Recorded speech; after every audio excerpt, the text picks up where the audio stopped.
तुमच्या प्रभागामध्ये काय अडचण आहे? रस्ते, पाणी, खड्डे, लाईट? ते रस्ते पाणी आता इलेक्शन येते म्हणून ते करतात आहेत. हां 5 वर्ष झाली म्हणजे 2000 किती 17 ते 22 17 ते 22 5 वर्ष एकही नगरसेवक इकडे फिरकला नाही. फिरकलाच नाही. हे दादा तर म्हटले मला येतात भेटतात. त्यांना काय माहिती येतात का नाही येतात ते आम्हाला माहिती आहे ना. आम्ही इथं जवळ 30 वर्ष झाले बसतोय. हां नाही ते पण इथले मतदार आहेत म्हणाले. सगळे मतदार आहेत, सगळं मान्य आहे. हां हां पण 17 ते 22 मध्ये हां जे निवडून आलेले नगरसेवक पाषाण प्रभागामध्ये एकदाही आलेले नाहीत. अच्छा. येतात तर कधी 26 जानेवारी 15 ऑगस्ट हां जेव्हा झेंडावंदन दवाखान्यामध्ये असू, तलाठी ऑफिसमध्ये असू हां किंवा एखाद्या शाळेमध्ये असू तेव्हा तो वड दाखवणार, बरं. निघून जाणार.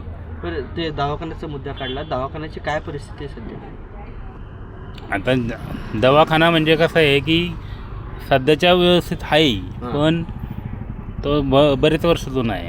आता 50-60 वर्ष झाले जुना आहे तो दवाखाना. सोयी सुविधा उपलब्ध आहेत का? यंत्र वगैरे आहेत का सगळे व्यवस्थित? मशीन्स वगैरे? जे आता जिथं नॉर्मल डिलिव्हरी होती ती होती पण सिझर वगैरे असन हां हां ते बाहेरच्या दवाखान्यात घेऊन जायला लागतं. घेऊन जावं लागतं.